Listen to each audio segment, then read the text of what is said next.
안녕하십니까. 저는 서울아산병원 내분내과 이승훈이라고 합니다. 제가 오늘 말씀드릴 내용은 골다공증의 진단과 치료에 대해서 말씀드리고자 합니다.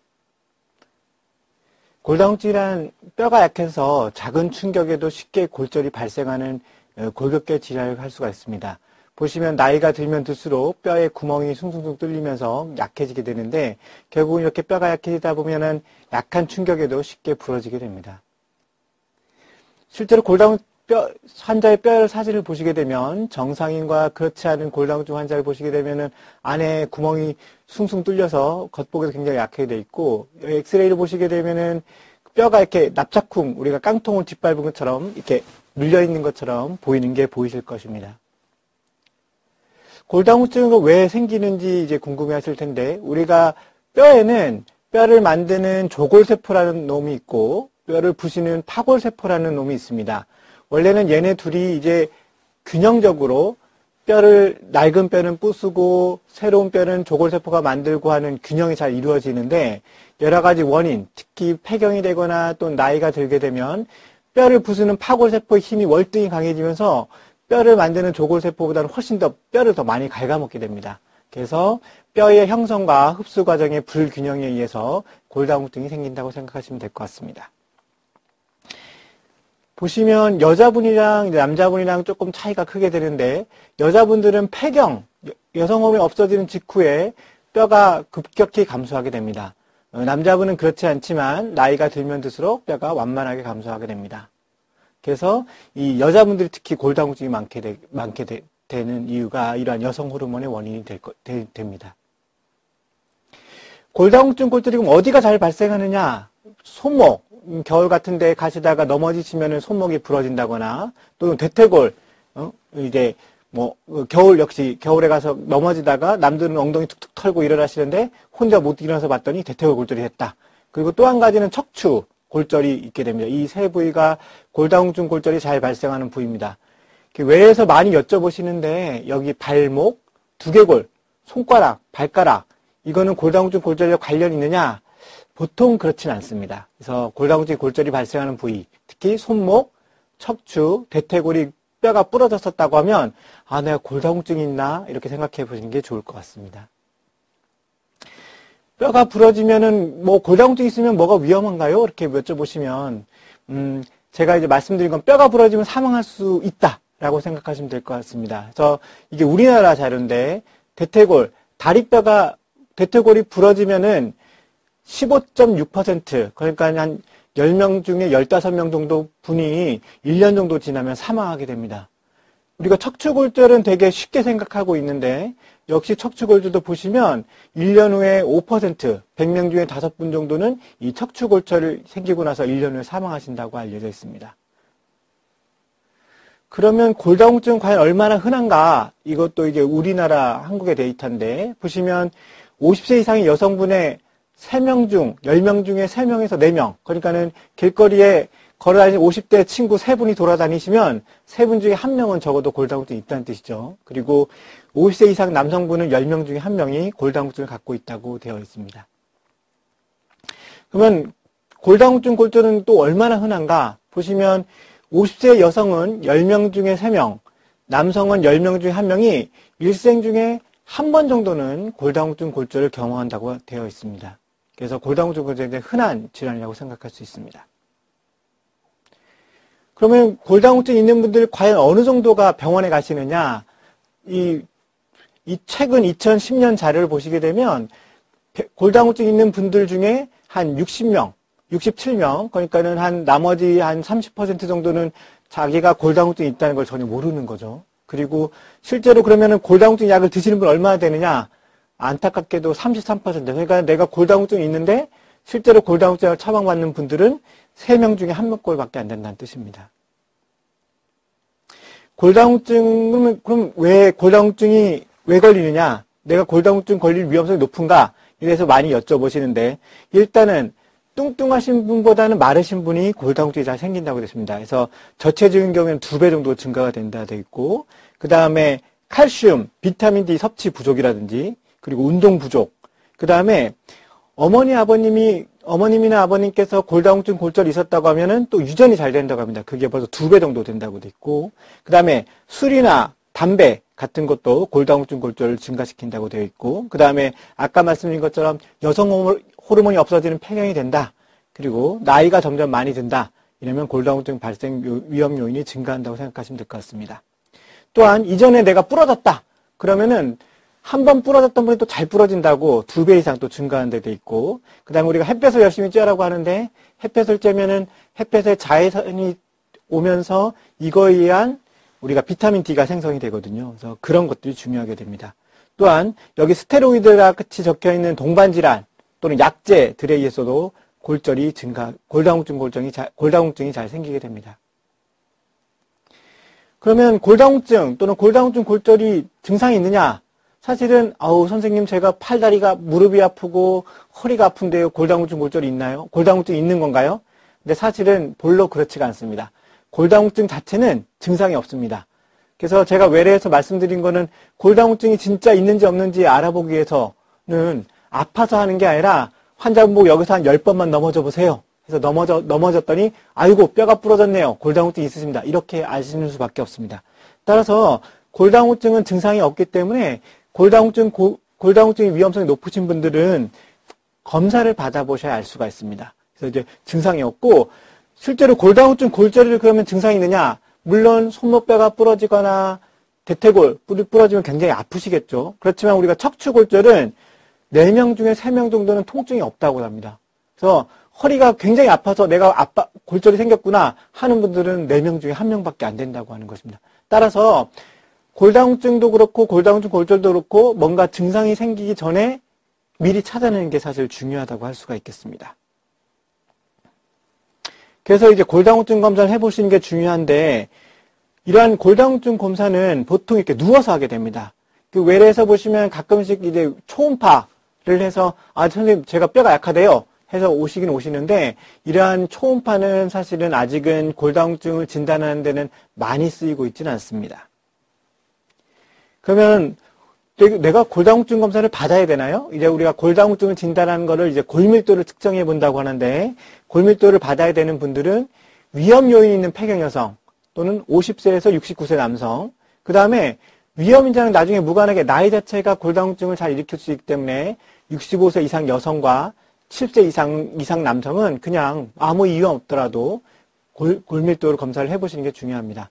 또한 아까 말씀드린 것처럼 한 번 골절을 겪은 사람은 다음번에 골절을 겪을 확률이 높기 때문에 골다공증 골절을 겪었던 분이라든지, 또는 아까 약물 또는 이제 여러 가지 질환에 의해서 2차성 골다공증이 생기는 분들은 또 필요하게 됩니다. 그리고 당연히 이제 골다공증 약물을 치료하게 될 때는 당연히 약을 쓰셔야겠죠. 그리고 다른 엑스레이를 찍다가 우연히 아이고 척추가 주저앉았네요. 또는 엑스레이 보니까 뼈가 너무 하얘서 구멍이 너무 약해 보여요. 이렇게 하는 경우에는 골밀도 검사를 받아보는 게 중요할 것 같습니다. 또 골다공증 치료를 받는 도중에는 약의 효과가 있는지 없는지, 그리고 약을 중단했을 때는 다시 나빠지지 않는지, 이러한 분들도 골밀도 검사를 받아보셔야 됩니다. 자, 그럼 골다공증을 진단하면 내가 도대체 뼈가 얼마나 약한가를 보는 거를 우리가 어떻게 보느냐? 그래서 보통 의사들은 T값을 본다고 해요. T값.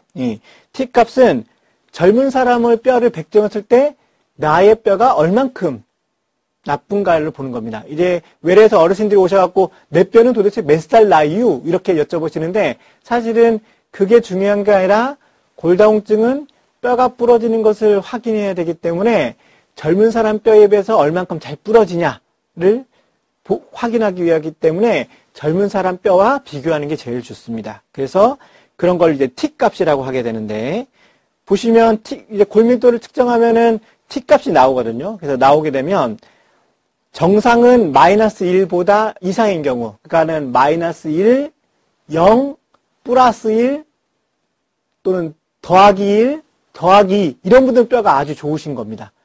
고혈감소증은 마이너스 2.5부터 마이너스 1.0. 그래서 골밀도를 찍었는데 T값이 마이너스 1.5다. 이러면 이제 골감소증이라고, 그러니까 골다공증 전 단계라고 할 수가 있습니다. 그리고 골다공증은 마이너스 2.5, 그래서 마이너스 3.0 또는 빼기 3.0, 빼기 4.5 마이너스 4.5 이런 게 사실은 골다공증을 할 수가 있습니다. 그러면 심한 골다공증이 뭐냐? 심한 골다공증은 골다공증이 있는 데다가 이미 골절이 있는 경우에는 저희가 심한 골다공증이라고 할 수가 있습니다. 그래서 보면은 이제 오시면은 저희가 엑스레이도 척추 엑스레이 검사도 해보고 피도 뽑고 소변 검사도 해보는데 아유 선생님 그 골밀도 찍어서 골다공증 나오면 그냥 약 쓰면 되지 뭐하러 검사를 해요 여쭤보시는 게 많습니다. 그래서 이 혈액 검사 같은 걸 하게 되면 우리가 이제 뼈의 기본적인 어떤 영양소라고 할 수 있는 칼슘이나 인 그리고 간 기능이 나쁘거나 또는 신장 기능이 나쁘면 약을 좀 조심해서 써야 될 수도 있기 때문에 확인해보고 그 다음에 갑상선 호르몬도 사실은 뼈를 나쁘게 할 수가 있기 때문에 해보고 그 다음에 뭐 빈혈이 있다거나 여러 가지 피 검사를 해서 저희가 다른 병이 있나 없나 확인을 하고 있습니다. 또 이제 비타민 D가 아까 말씀드린 대로 중요하다고 했는데 비타민도 측정해보고 그 다음에 치료의 반응을 보기 위해서 혈액 검사를 하게 됩니다. 소변 검사는 소변에 칼슘이 간혹가다 많이 빠져나가는 분들이 있거든요. 그래서 그런 것을 확인해 보기도 합니다. 척추 엑스레이 검사는 아까 말씀드린 것처럼 4명 중에 척추 골절이 있어도 4명 중에 1명만 아프고 4명 중에 3명은 아프지가 않습니다. 그런 분들은 보통 아유 교수님 제가 옛날에 젊었을 땐 키가 165cm인데 지금은 한 160cm밖에 안 돼요 라고 하시는 분들이 많거든요. 그런 분들 엑스레이 찍어보면 사실은 환자분이 통증도 못 느꼈는데 이렇게 뼈가 주저앉은 게 보이실 겁니다. 화살표로 해놨는데. 그래서 그러면 내가 앞으로 골다공증 골절이 생길 확률은 어떻게 하느냐. 그래서 이 여러 가지 여러 연구자들이 많은 자료를 모아서 골다공증 골절이 잘 생기는 사람들을 어떤 위험 인자를 찾아냈습니다. 그래서 이제 유명한 네이버 이런 포털 사이트에 FRAX라고 딱 치게 되면 이런 이제 프락스라는 홈페이지가 뜨게 됩니다. 요거 이렇게 여기 안에 한번 들어가 보시면 이 프락스라고 골절 위험도 예측 프로그램 여기 보면 한국어로 번역도 되는데 한국어로 바꾸고 계시려면 다음과 같이 프락스 홈페이지에 오신 것을 환영합니다. 이런 식으로 뜨게 됩니다. 여기 보면 이런 내용이 있게 되는데 여기에 보시면은 골절 위험도 계산을 위해 탭을 눌러보시게 되면 여기 아시아의 대한민국 자료가 있습니다. 그래서 대한민국 자료를 따각 눌러보게 되면 여기에 보면 이제 골절 위험도를 계산할 수 있는 여러 가지 항목이 이렇게 나오게 됩니다. 그래서 요거를 이제 내가 나이가 얼만큼 되고 내 성별, 나의 체중, 나의 신장, 키, 그리고 이전에 내가 부러진 적이 있느냐 없느냐, 그리고 부모님의 고관절 골절, 그리고 현재 담배를 피우고 있느냐, 또는 스테로이드를 사용하고 있느냐, 또는 류마티스 관절염이 있느냐, 그리고 2차성 골다공증이 있느냐, 또는 하루에 3단 이상 술을 마시느냐 안 마시느냐, 그렇게만 입력해서 여기 보시면 계산을 딱 누르시게 되면 나의 골다공증 골절의 위험도가 계산이 됩니다.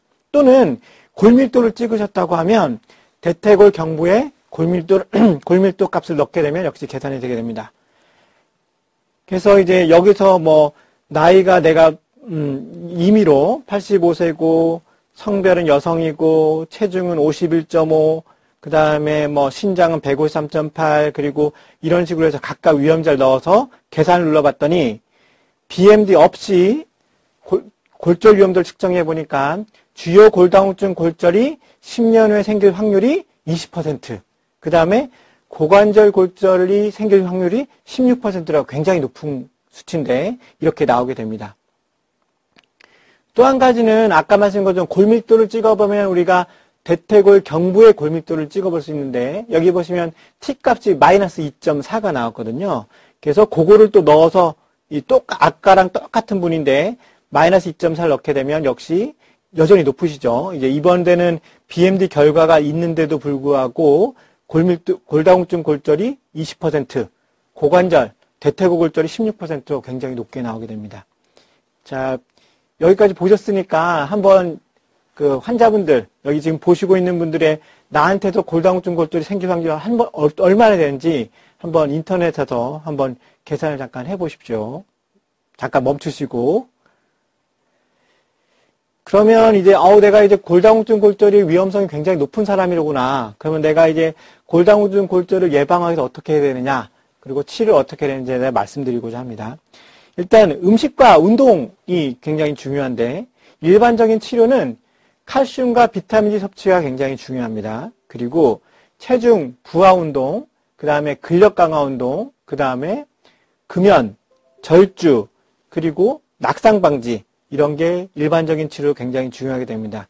하나하나씩 보시게 되면 일단은 칼슘은 굉장히 뼈에는 굉장히 중요한 인자입니다. 그래서 칼슘의 권장 섭취량은 1일에 800에서 1000mg 정도를 복용하게끔 합니다.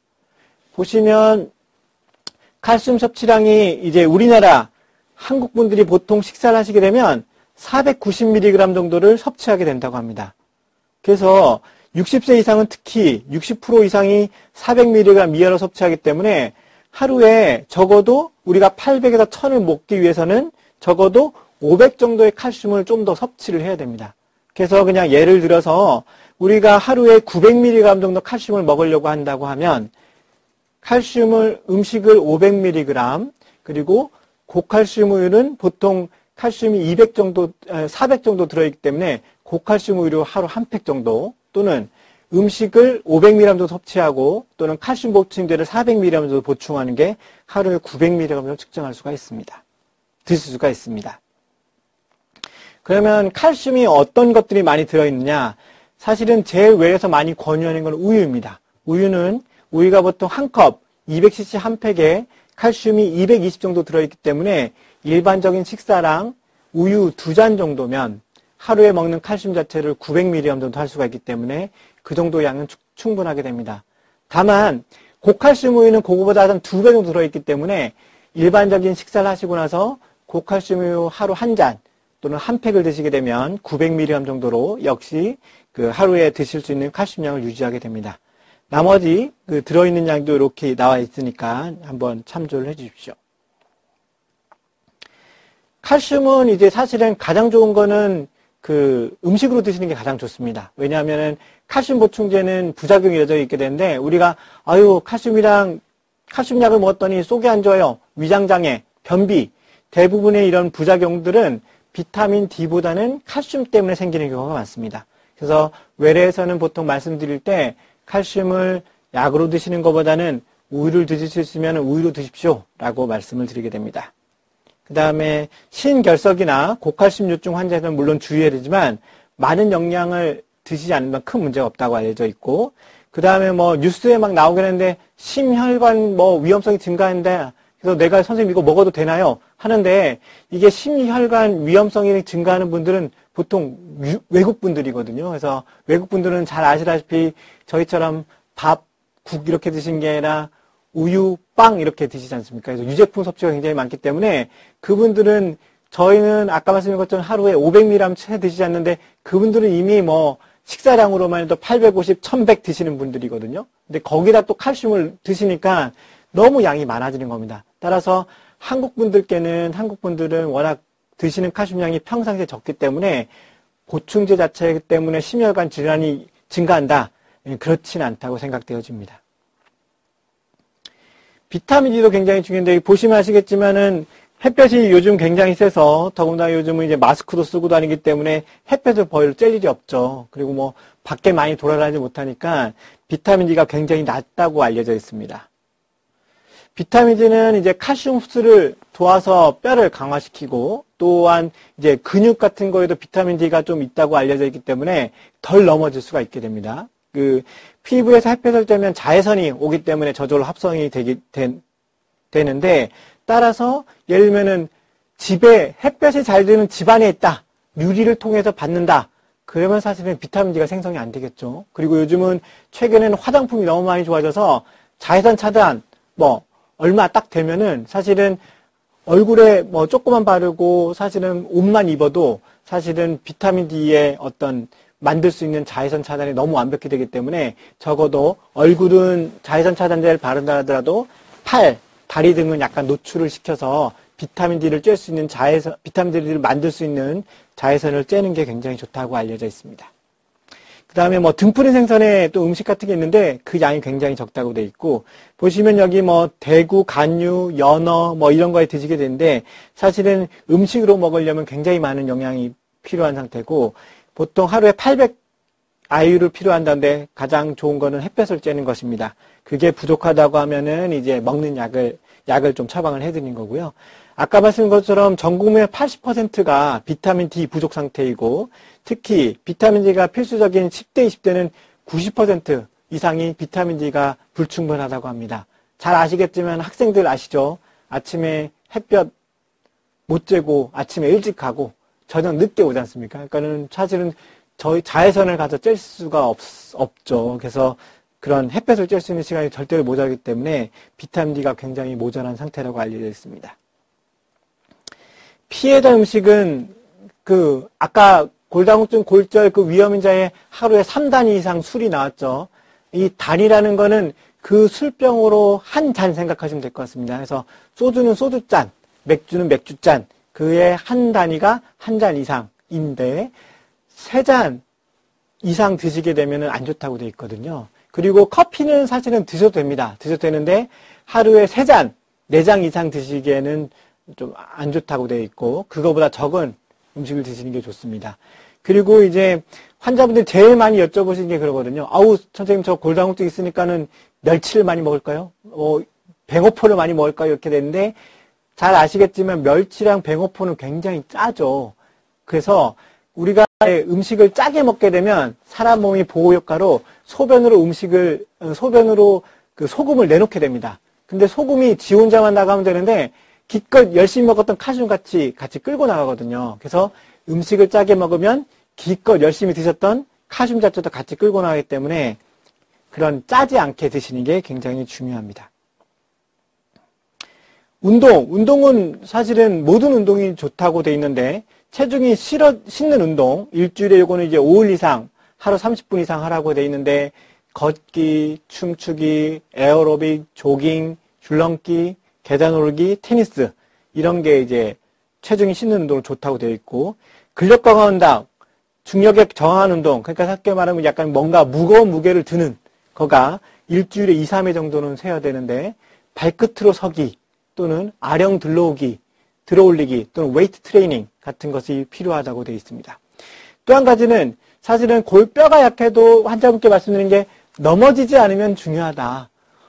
뼈가 약한데 넘어지면은 그거는 뼈가 부러질 수가 없기 때문에 뼈가 약하면 넘어지지 않게 굉장히 중요하다고 말씀드립니다. 실제로 제가 아는 그 선생님 중에 어머님이 골다공증이 있었다고 합니다. 그래서 이제 계속 치료를 하는데 약도 드리고 있는데 자꾸 부러지셔서 하루는 극단의 조치를 취했는데 극단의 조치를 취하고 나서는 한 번도 안 부러지셨다고 합니다. 그래서 이제 제가 도대체 어떤 방법을 썼는지 한번 여쭤보니까 그 24시간 내내 옆에 간병인이 계셨다고 합니다. 그래서 간병인 옆에 항상 계시니까 넘어질 상황을 안 주시는 거죠. 그래서 균형 운동과 자세 운동, 이 매일 하시는 거는 사실은 뼈가 약해도 넘어지지 않게 하는 가장 기본적인 운동이기 때문에 외래에서 강조도 하긴 하지만 가장 중요한 운동이라고 할 수가 있습니다. 그 다음에 그래서 뭐 요가라든지 국민체조, 태극권 이렇게 됐는데 다만 허리에 그 압박을 가하는 자세는 안 좋습니다. 그래서 이제 몇 가지 운동법이 조금 나와 있는데 그 그림으로 보시면 되게 간단한데 처음은 이제 앉아서 체조하는 겁니다. 앉아서 체조해서 다리를 쭉 펴시고 발굽을 굽히고 펴고 굽히고 펴고 그 다음에 한쪽 발 들어서 번갈아 가면서 무릎을 굽혀 펴기 그리고 양쪽 다리 들어서 무릎을 번갈아 굽혀 펴기 이런 식으로 해서 이거는 절대 넘어지지 않으시겠죠. 예, 팔로 짚고 있고 앉아서 하시기도 굉장히 간단한 거고 그 다음에 이제 발바닥 붙여서 들어 올려내리기 이것도 이제 팔로 든든히 받치시면서 이렇게 균형 감각을 증가시키는 운동을 하시는 게 중요합니다. 이거는 이제 의자를 가지고 하는 건데 엉덩이 외전근 강화 운동은 허리와 무릎을 굽히지 않고 곧게 서서 의자 등받이의 위쪽을 잡고 반대쪽 손을 골반 위에 대고 그쪽 다리를 이렇게 그대로 들어 올리는 그래서 발끝은 앞을 향하고 골반은 들지 않고 다리를 낮추고 10회 정도 반복하고 반대쪽 다리도 반복해서 운동합니다. 보시면서 한 번 정도 멈추고 한 번 정도 운동을 한번 해보십시오. 굉장히 사실은 그 쉬운 운동이고 편안하게 할 수 있는 운동이기 때문에 이런 것들이 도움이 되고, 두 번째는 역시 의자로 가는 건데, 뭐 보시면 아시겠지만 발 앞 들어올리기, 발 뒤꿈치 들어올리기, 보시면 아시겠죠? 이제 역시 균형 감각을 하기 위해서 의자로 넘어지지 않게 붙잡으면서 이렇게 잡아서 할 수 있는 것이 중요할 것 같습니다. 항상 주의할 것은 운동을 하는 게 중요한 게 아니라 운동해서 넘어지면은 사실은 아주 더 큰 문제가 될 수가 있기 때문에 넘어지지 않게 항상 주의를 하시면서 운동을 하시는 게 중요할 것 같습니다. 그 다음에 벽 모서리 스트레칭 보시면 아시겠지만 이제 벽에 구석에 대고 무릎이 굽혀지도록 해서 어쨌든 균형을 늘리는 운동들이 있습니다. 제가 간단히 설명드리고 넘어가긴 하지만 이 동영상을 한번 보시게 되면 잠깐 멈춰서 요거를 한번 따라 한번 해보시고 운동이 이렇게 어렵진 않거든요. 한 번 정도 따라 해보시면 좋으실 것 같습니다. 그 다음에 이제 또 엎드려 다리 들어올리기. 역시 엎드리면 절대 넘어지진 않겠죠. 엎드려서 다리 근육을 잠깐 늘리는 거랑 그 다음에 벽 미끄러지기 운동. 요것도 주의하시면서 한 번 정도 해보시면 좋을 것 같습니다. 대신에 하면 안 되는 운동이 있습니다. 하면 안 되는 운동은 뼈가 굉장히 약하신데 뼈가 너무 굽혀지거나 너무 펴지거나 이러면은 뼈가 부러질 수가 있겠죠. 그래서 골다공증 환자가 하면 안 되는 운동이 이렇게 너무 허리를 굽는다거나 또는 무거운 거를 허리를 낮춰서 너무 들어 올린다든지 그리고 허리를 너무 편다든지 이런 운동은 좋지가 않습니다. 그리고 가장 중요한 건 아까 말씀드린 거 넘어지지 않으면 중요하다고 되어 있는데 낙상 방지가 굉장히 중요하게 됐습니다. 보시면은 집에 사실 요즘 핸드폰도 많고 선풍기도 막 있고 요즘은 또 온열기 또 요즘은 공기청정기 이런 게 많기 때문에 다니시는 곳에 이렇게 전원줄 같은 게 있거든요. 근데 그런 거 이제 약간 툭 걸리면 근력이 좀 없어지신 분들은 와닥탁 넘어지게 됩니다. 그래서 그런 게 중요하고 그 다음에 눈이 많이 오거나 이럴 경우에 넘어지지 않게 주의하셔야 될 것 같고 빙판길 주의하셔야 될 것 같아요. 요즘 또 눈이 많이 와서. 그래서 화장실은 어린애들 샤워하다가 주로 많이 넘어지시거든요. 그래서 샤워하실 때 밑바닥에 애들이 넘어지지 않게 밑바닥에 이렇게 잘 미끄러지 않는 그런 패드 같은 게 있습니다. 미끄럼 방지 바닥 같은 게 있거든요. 아니면은 조금 샤워 같은 거 하실 때는 양말 같은 거 좀 젖어도 되면 양말 같은 거 신으면은 아무래도 맨발보다는 조금 덜 미끄러지거든요. 그래서 그렇게 조금 덜 넘어지시게 하시는 게 중요할 것 같습니다. 그 다음에 눈이 안 좋으시면 당연히 잘 넘어지겠죠. 계단 같은 거 헛디딜 수가 있고 그래서 눈 치료를 잘 받으셔야 되고 또 치매나 파킨슨 같은 경우에는 잘 넘어질 수 있는 균형 감각이 좀 떨어질 수가 있기 때문에 그런 것도 넘어지지 않게 주의하시는 게 굉장히 중요할 것 같습니다. 그리고 밤중에 주무시다 일어설 때 주위 사람이 깰 수가 있으니까는 불 깜깜하게 하고 더듬더듬해서 가시다가 와닥탁 넘어지는 경우가 있거든요. 그래서 사실은 주무실 때 보통 이게 주무시는 근처쯤에 수면등 그래서 이게 잠깐 눌러서 켤 수 있는 그런 불을 약간 켜셔서 넘어지지 않게 주의하시는 게 굉장히 중요할 것 같습니다. 그리고 밤늦게 무슨 약 같은 거, 또 특히 이뇨제, 이런 소변을 많이 보시는 약 같은 거를 드시게 되면 밤에 또 이런 소변 보실 수 있기 때문에, 소변을 보러 나가실 수 있기 때문에 주무시기 전에 소변 한번 보시고 잠자리에 드시는 것도 도움이 될 것 같습니다. 그래서 운동요법이랑 식이요법 하면 치료가 되는지, 사실은 물론 조금 좋아지긴 할 수 있지만 완벽히, 골다공증을 완치시킬 수는 사실 없다고 되어 있습니다. 그래서 이제 골다공증 치료제가 역시 필요하게 되는데 뼈가 약해지면 강아지게 할 수 있느냐? 보통 약제를 쓰게 되면 조금 뼈가 강해집니다. 그리고 강해지는 것도 있지만 골밀도 자체로 강해지지 않더라도 안 부러지게 할 수 있는 능력이 생기기 때문에 골다공증 치료하는 게 굉장히 중요합니다. 농담처럼 우리가 골다공증 약을 안 드시면 10번 넘어지면 10번 부러지는 거를 요즘은 약자들이 좋아서 10번 넘어지면은 그 중에 한 3번, 또 4번, 5번 정도만 부러지게 막아줄 수가 있거든요. 그래서 사실은 그런 골다공증 치료가 굉장히 중요하다고 할 수가 있겠습니다. 그래서 골다공증 치료제를 먹게 되면 뼈의 양도 증가하고, 그 다음에 골다공증에 의한 골절을 최대 70%, 그러니까 아까 말씀드린 것처럼 10번 넘어지면 10번 다 부러질 거를 10번 넘어지면 한 3번 정도만 부러지게 막아줄 수가 있는 거죠.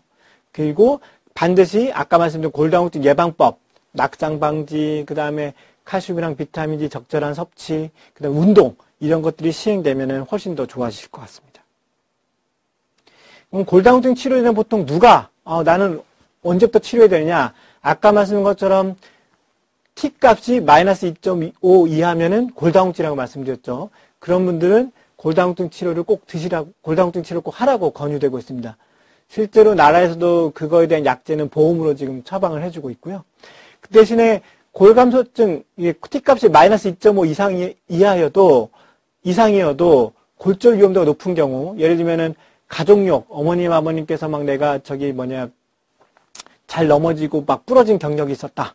아니면 내가 한번 손목이 부러진 적이 있다. 아까 말씀드린 것처럼 한 번 부러지면 다시 부러질 확률이 높기 때문에. 그리고 스테로이드 제제는 뼈가 괜찮아 보이는에도 불구하고 사실은 굉장히 약하기 때문에 잘 부러질 수가 있거든요. 그래서 스테로이드 제제를 복용하거나 또는 저체중, 아까 말씀드린 것처럼 뚱뚱하신 보다는 마르신 분이 골다공증이 잘 오고 골절이 잘 생기거든요.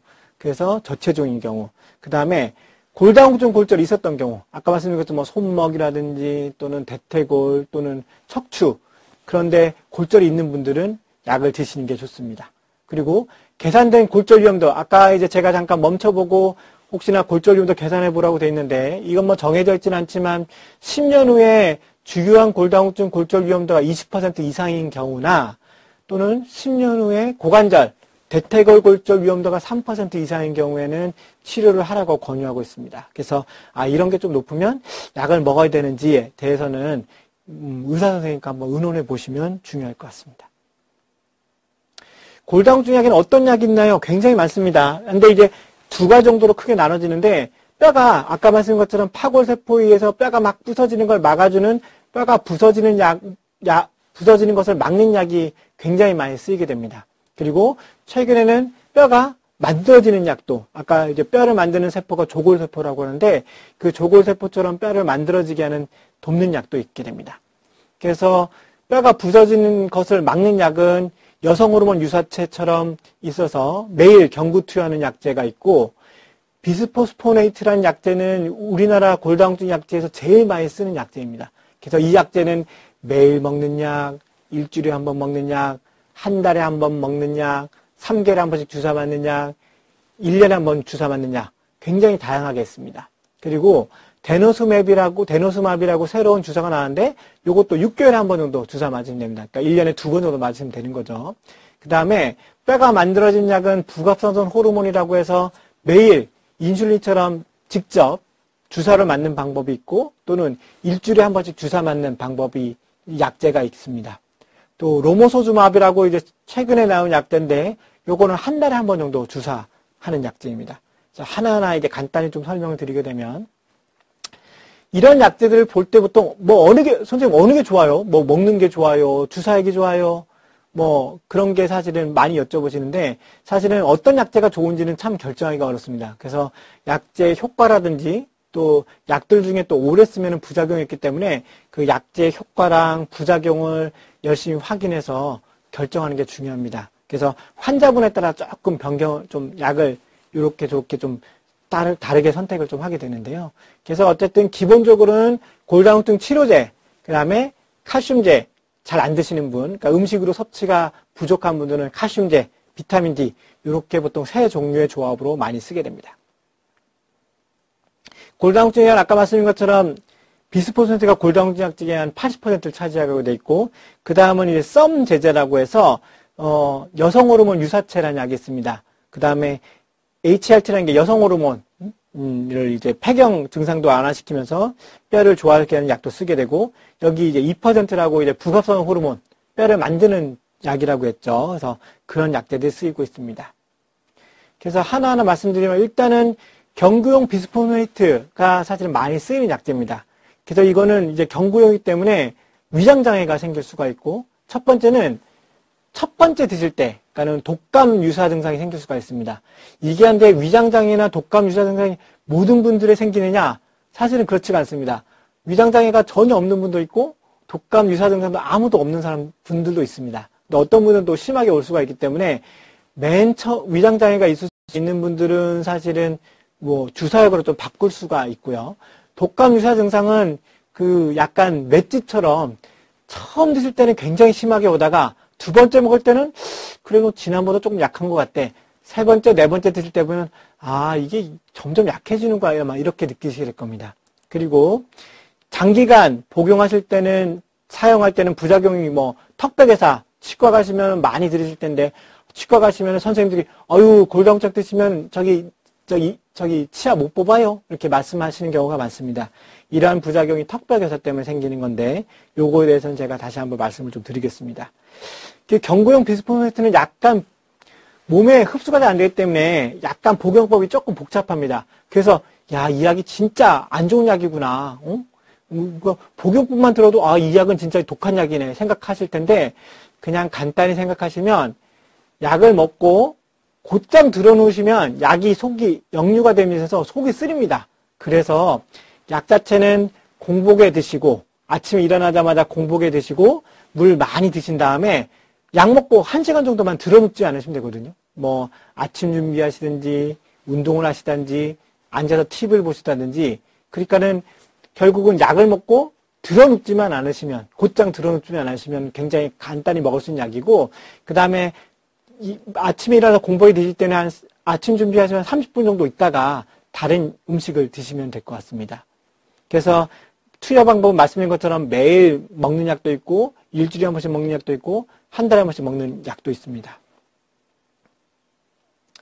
이 턱벽에서는 어떻게 생각하냐면은 좀 잘못 알고 계신 게 골다공증 먹으면은 턱뼈가 막 썩어 들어간다 이렇게 생각하시는데 사실은 그렇지 않고 오히려 거꾸로 우리가 정형외과 선생님이나 또는 이제 치과 선생님께 정형외과 선생님도 사실은 허리 수술하실 때 보시면은 보통 이제 나사나 이런 고를 해서 이제 뼈를 고정시키는 경우가 있고 그 다음에 임플란트도 사실은 마찬가지죠. 그 치아에다가 나사 같은 걸 해서 그 위에다가 이 치아를 씌우는 건데 그 골다공증 있는 분이랑 아닌 분은 굉장히 다르다고 합니다. 골다공증 없이 뼈가 굉장히 튼튼한 분들은 우리가 그 나무 아니면 튼튼한 콘크리트에 나사를 넣는 듯한 느낌이 드릴을 할 때 그런 느낌이 드는데 이 골다공증 있는 분들은 그냥 두부 같은 거에다 이제 나사를 넣는 것처럼 푹푹 들어간다고 합니다. 그래서 이분들은 뼈가 굉장히 약하시구나 생각이 들어서 이러면은 수술해도 잘 낫지가 않겠구나 그런 생각이 드신다고 합니다. 따라서 이런 골다공증이 있는 분들은 치아 자체도 안 좋을 수가 있고 또 뼈 수술하기도 안 좋을 수가 있는데 이러한 이 턱벽에서는 발치 그러니까는 그냥 치아가 안 좋아서 치아를 뽑거나 또는 임플란트 하려면은 그 남아있는 치아를 빼고 넣어야겠죠. 그래서 그런 경우에 보통은 한 8주 정도 지나면은 2달 정도 지나가면은 이제 아물어서 새 뼈가 이렇게 돋아야 되는데 그게 늦게 돋는다는 겁니다. 따라서 멀쩡한 치아가 약을 먹는다고 썩어 들어간 게 아니라 치아에서 뭔가 발치를 하고 나서 그 아무는 게 좀 오래 걸린다는 뜻이죠. 그래서 경구투여제 먹는 약을 드시는 분은 굉장히 적은 수, 주사제는 더 적은 수, 주사제도 생길 수가 있는데 굉장히 적은 수입니다. 그래서 보통 약을 4년 이상 쓴 경우에 증가하기 때문에 그래서 요즘은 이제 골다공증 치료제를 선생님 저 이제 몇 년 써야 돼요 여쭤보시는 경우가 많은데 보통 3년에서 5년도 쓰고는 약을 끊는다라고 한 이유가 이러한 장기간의 부작용을 예방하기 위해서 그렇게 쓰게 됩니다. 그리고 따라서 이런 턱벽옷을 예방하기 위해서 약을 비스포스를 쓰게 되면은 턱벽에서 위험성이 있을 수가 있고 한 번 더 치료하게 되면 아까 말씀드린 것처럼 보통 3년에서 5년도 치료하는 것이 권고가 되고 있기 때문에 치과 문제가 있다면 사실은 급한 거 없으니까 사실은 치과 치료 먼저 하고 나서 약을 시작하는 게 좋습니다. 그렇지만 이미 복용하고 있는데 치아가 나빠졌다. 그러면 사실은 4년 이내 복용했던 분들은 큰 문제가 없다고 되어 있지만 꼭 4년 이상 드시는 분들은 이제 2달 정도 이상 약을 조금 쉬어야 되는데 이런 그 약을 끊고 이런 거는 그냥 혼자 결정하시는 게 아니라 반드시 치과 선생님과 그 다음에 약을 처방해준 주치 선생님 상의를 해보고 약을 끊을 건지 안 끊을 건지에 대한 하게 됩니다. 약을 끊어도 되는 경우도 있고 아니면은 그 치과 치료에 방해 안 되는 약제들이 나중에 이제 설명드릴 텐데 그런 약제를 좀 써야 되는 경우도 있기 때문에 그 혼자 결정하지 마시고 치과 선생님 얘기를 들으시면 반드시 그 약을 처방해준 선생님과 반드시 의논해 보시길 바랍니다. 턱뼈가사가 발생한 경우에는 사실은 약물을 중지해야겠죠. 비스포닌 주사제는 사실은 3개월 하면 주사가 있고 1년 하면 주사가 있습니다. 그러면 이제 많이 여쭤보시는 게 이건 먹는 게 나아요? 주사가 나아요? 근데 효과는 비슷하다고 되어 있습니다. 그래서 사실은 아까 말씀드린 것처럼 위장관 부작용이 너무 심하거나 또는 이제 내가 너무 집이 멀어서 병원에 자주 올 수 없어요. 그런 분들은 사실은 주사를 많이 쓰게 됩니다. 그렇지만 먹는 약보다 주사제가 한 번에 많은 용량이 들어가기 때문에 첫 주사 시에 먹는 약보다는 몸살 아까 그런 감기장 생길 수가 있는데 굉장히 심하게 올 수 있습니다. 그래서 환자분들이 선생님 저 죽을 뻔했어요 이렇게 하는 경우도 꽤 많은데 따라서 그런 여러 가지 환자분 상태를 보면서 약을 처방하기 때문에 어느 약이 무조건 좋다 이런 건 사실 없는 것 같습니다. 그러면 어떤 환자한테 쓰느냐? 당연히 위나 위장관 수술 받았던 분들은 약을 삼키고 그걸 넘기는 게 어렵겠죠. 이제 그런 분들은 사실은 할 수가 있고, 다른 질환으로 약이 지금 내가 아침에 먹을 게 10개인데 일주일에 한 번씩 11개씩 먹어야 돼요? 이렇게 하시는 분들도 이제 주사를 좀 써볼 수가 있고, 아까 말씀드린 것처럼 매번 나오려면은 어디서 굉장히 먼 거리에서 배를 타고 또 비행기 타고 오시는 분들 같은 경우에는 이렇게 쓸 수가 있고, 또 환자분이 저는 먹는 약보다는 주사제가 먹는 약은 자꾸 까먹어서 안 될 것 같아요. 주사제가 훨씬 안 까먹고 병원에서 맞는 게 좋아요 하는 경우, 이런 환자분이 선호하는 경우에는 주사제를 쓸 수가 있습니다. 얼마나 오래 치료해야 되느냐? 사실은 환자분마다 조금 좀 다릅니다. 왜냐하면 당연히 뼈가 조금 나쁘신 분들이 있고 많이 나쁘신 분들이 있고 많이 나빠서 막 부러지는 분들이 있고 이런 분들에 따라서 약을 쓰는 거는 굉장히 다릅니다. 그래서 보통 3년에서 5년 정도를 쓰게 되고 5년 이상 치료할 경우에는 조금 환자분 상태 봐가면서, 그리고 1년에 한 번 정도 아까 제가 골밀도 검사를 꼭 해봐야 된다고 했죠. 그래서 검사를 해서 약을 계속 써야 되는지 안 써야 되는지 확인해 보는 게 중요합니다. 최근에는 좀 저희가 굉장히 어려운 게 아까 말씀드린 건 치과 문제 때문에 그냥 골다공증 드시는 분들이 대부분 다 안 드시고 오신다고 돼 있거든요. 그래서 저희 의사 선생님들도 보면은 1만 분의 1 확률 때문에 노인 골절이 방치되고 있다 해서 저희가 스트레스 많이 받고 있는데, 이게 나라만이 아닌 것 같습니다. 외국 이거 캐나다의 자료인데, 캐나다에서 오죽하면 이런 자료를 냈는데, 여기 보시면 이제 이 골다공증 골절이 생길 확률이 이렇게 많고, 그 다음에 교통사고 또는 살인자가 와서 나를 총 쏴서 죽일 확률이 사실은 치과 치료받다가 문제가 생길 확률이랑 거의 비슷하게 돼 있거든요. 그래서 이렇게 골다공증 골절이 생길 위험성이 굉장히 높은데도 불구하고 정말 띄엄띄엄 생기는, 예를 들면 내가 길거리 가다가 살인자한테 죽을 확률, 또는 아주 심한 교통사고 날 경우, 그럴 경우를 염려해서 약을 안 드신다. 이렇게 해서 이런 약간 통탄해하는 자료가 나오고 있어서, 사실은 이런 자료는 우리나라뿐만 아니라 외국도 마찬가지인 것 같습니다. 그래서 항상 약을 드시는 거에 대한 부작용에 대해서는 의사 선생님이 나는 고민하고 많이 하고 있기 때문에 그냥 무작정 내가 이거 어디 들어보니 친구가 무슨 턱뼈가 썩어 들어간다. 그래서 나 약 안 먹을래. 그렇게 하시진 않으시는 게 굉장히 중요할 것 같습니다. 그 다음에 이제 여성 호르몬들이 이제 유사체가 많이 쓰게 되는데, 이 티볼론이라는 약은 있습니다. 이 약은 이제 매일 식후에 복용한 약인데, 이거는 이제 좋은 점이 뭐냐면, 유방이나 우리가 보통 여성 호르몬을 쓰게 되면 유방암 위험성이 높다고 되어 있는데, 유방암 위험성은 그렇게 높이지 않으면서, 또 한 가지는 이제 우리가 폐경이 되면 어떻습니까? 질이 건조해지면서 가렵기도 하고, 또는 이제 폐경 증세가 나타나면서 얼굴 확 달아오르고, 또 밤에 땀이 나고, 이런 것들이 있는데, 이런 티볼론을 드시게 되면 이런 증상이 개선된다고 되어 있습니다. 근데 이제 부작용 같은 경우는 아까 말씀드린 것처럼 이제 다시 선생님 저 월경하는 것 같아요. 다시 시작한 것 같아요. 것처럼 질치료 약간 있게 되고 이런 게 좀 있게 됩니다. 그렇지만 좋은 점은 이제 장기간 치료 가능하고 턱뼈 괴사는 안 일어납니다. 두 번째는 이제 선택적 에스트로겐 수용체 조절제라고 해서 썸 제제인데, 이것도 이제 매일 복용하는 약인데, 이것도 당연히 이제 여성 호르몬 유사체니까 여성에서만 드릴 수가 있겠죠. 근데 이게 좀 특이한 게, 아까 말씀드린 것처럼 여성 호르몬 먹게 되면 유방암 위험성이 높아진다고 되어 있는데, 이 약은 특이하게 여성 유방암은 오히려 예방해 줍니다. 그리고 근데 뼈에는 또 여성 호르몬 작용을 해서 뼈를 개선시켜서 약간의 그 양면성을 가지고 있거든요.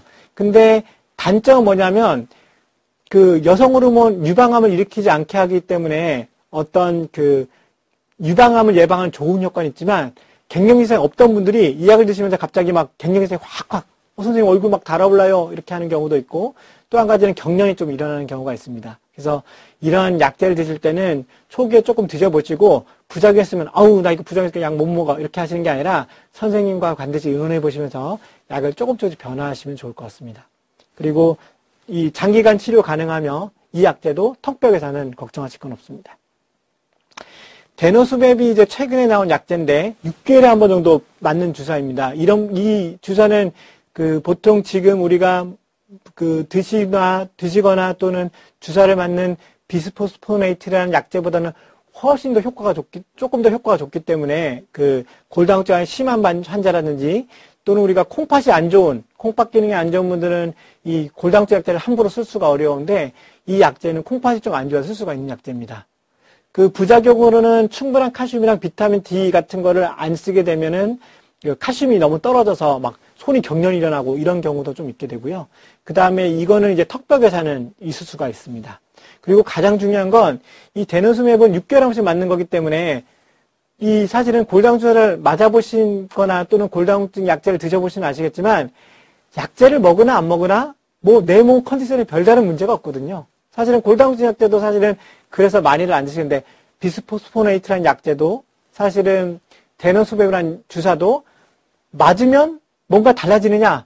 잘 모릅니다. 그냥 맞고 나중에 골밑도 찍어봤더니 1년 뒤에 골밑도 찍어봤더니 아유 선생님이 많이 좋아지셨네요 이렇게 얘기하시는데 사실은 내가 이걸 맞는다고 해서 안 맞는다고 해서 뭔가 달라지는 게 아니거든요. 당뇨약이나 고혈압약 같은 경우는 어떻습니까? 약을 안 드시게 되면은 당이 오른다든지 또는 혈압이 막 오르는데 이 골다공증은 사실은 약을 먹어도 잘 모르겠고 약을 안 먹어도 잘 모르겠고 그래서 사실은 그거를 실험해보기 위해서는 약을 먹기 전에 한 10번 넘어져서 몇 개 부러지나 보고 사실은 약을 열심히 먹어보고 10번 넘어서 몇 개 부러지나 사실은 그렇게 해봐야 알 수가 있는데 사실은 그럴 수가 없지 않습니까?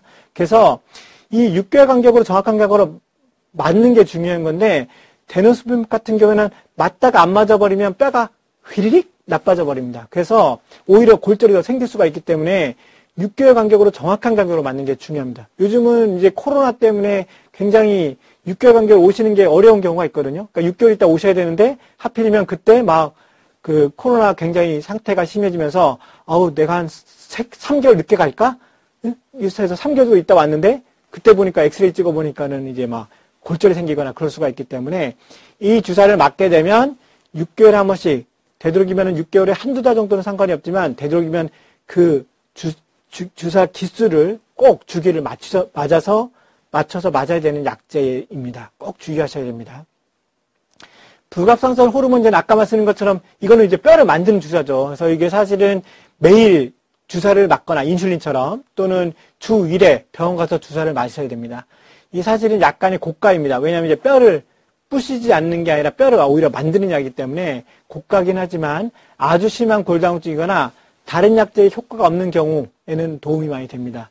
그래서 이 약제도 주사를 맞을 때는 뼈가 좋아집니다. 근데 끊으면 휘리릭 약효가 없어지기 때문에 주사를 맞고 뼈가 좋아진 다음에는 다른 약제를 써야 그 뼈가 좋아진 뼈가 유지가 됩니다. 그래서 그 약을 중단한 후에는 반드시 다른 약제를 쓰는 게 굉장히 중요합니다. 안 그러면 지금까지 저 주사를 고생해서 맞았던 약효과가 휘리릭 없어지거든요. 로모소즈맵도 마찬가지입니다. 이건 이제 매월 1회 한 번 병원에 가서 주사 맞는 건데 역시 가격은 좀 비싸지만은 아주 심한 골다공증이나 기존 약제 효과 없는 경우에는 뼈가 막 좋아지기 때문에 굉장히 좋은 약제입니다. 그래서 이건 한 1년 정도 치료하게 돼 있고 이 약제도 마찬가지입니다. 주사를 맞을 때는 뼈가 많이 좋아지고 끊으면 휘리릭 약효가 없어지기 때문에 약 중단 후에는 반드시 다른 약제가 필요하다고 생각할 수 있습니다. 이 골다공증의 치료의 가장 큰 적은 그겁니다. 골다공증 약제 치료 중단율. 아까 말씀드린 것처럼 이게 보면은 이제 12개월 정도 되면은 10명 중에 7명이 치료를 중단하게 되는데 결국은 열 분을 약을 쓰게 되면 3분만 1년 동안 드시는 거죠. 아까 말씀드린 것처럼 저희가 골다공증 약 때는 3년에서 5년 정도를 써야 되는데 사실 1년 만에 대다수의 10명 중에 7명이 약을 안 드셔버리니까 굉장히 골다공증 치료가 굉장히 어렵습니다. 그래서 아까 말씀드린 것처럼 이 골다공증 치료제가 사실은 우리가 고지혈증, 콜레스테롤 약이랑 굉장히 비슷한데 사실은 당뇨나 고혈압인 경우에는 약을 안 드시면 어떻습니까? 막 혈압도 오르고 아우 당뇨도 막 오르고 막 난리네. 아우 나 약 먹어야겠다 이렇게 되는데 사실은 콜레스테롤 이런 골다공증 치료는 약을 먹어도 별로 뭐 상관이 없고 약을 안 먹어도 별로 몸에 어떤 변화가 없거든요. 다만 콜레스테롤은 우리가 조절을 안 하게 되면은 나중에 중풍이나 심장질환이 생길 수가 있고 이러한 골다공증은 압박골절, 골다공증 골절이 생길 수가 있기 때문에 반드시 이러한 골다공증 치료를 게을리하지 마시고 선생님이 어느 정도 드실 때까지 사실은 한국은 굉장히 우리나라는 좋은 여건이 있는 게 1년에 한 번 정도 골밀도 검사를 약을 먹고 있는 경우에는 찍어보라고 권유하고 있고 그거에 맞춰서 약을 보험으로 하고 있기 때문에 꾸준히 검사를 하실 수가 있거든요. 그래서 약을 먹어보고 어느 정도까지 약을 드실지는 반드시 지금 약을 주시는 선생님, 주치의 선생님이랑 의논해보고 약을 꼬박꼬박 잘 드시고 1년, 그러니까 한 번 드시면 보통 1년 정도 드신다고 생각합니다. 1년 정도 치료를 쭉 받은 다음에 골밀도 찍어봐서 좋아졌어요. 아니면은 좋아졌는데 조금 더 치료해야겠어요. 이런 거에 따라서 치료를 선생님 말씀대로 중단하든지 또는 계속 하든지 그런 게 중요하다고 할 것 같습니다. 예. 제가 이제 말씀드린 내용은 일단 다 됐고요. 예. 아무튼 많이 보시고 이 강의 중간중간에 제가 이제 멈춰서 해보시라고 하는 것들은 운동, 특히, 그리고 내가 골다공증 골절 위험도가 얼마나 높은지 한 번 정도 해보시면, 해보시고, 만약 높다고 하면은 병원에 가셔서 골밀도 검사 좀 받아보시고, 그 다음에 아까 말씀드렸던 운동 자체는 사실은 꼭 골다공증이 있지 않더라도 뼈가 약해야만 부러지는 건 아니거든요. 뼈가 조금만 약해도 넘어지면 부를 수가 있기 때문에 그런 운동들은 한번 집에서 다 해보셔서 튼튼한 뼈를 가지고 건강하게 지내셔서 좋겠습니다. 예, 경청해주셔서 감사합니다. 네. 몇 분 정도 됐어요?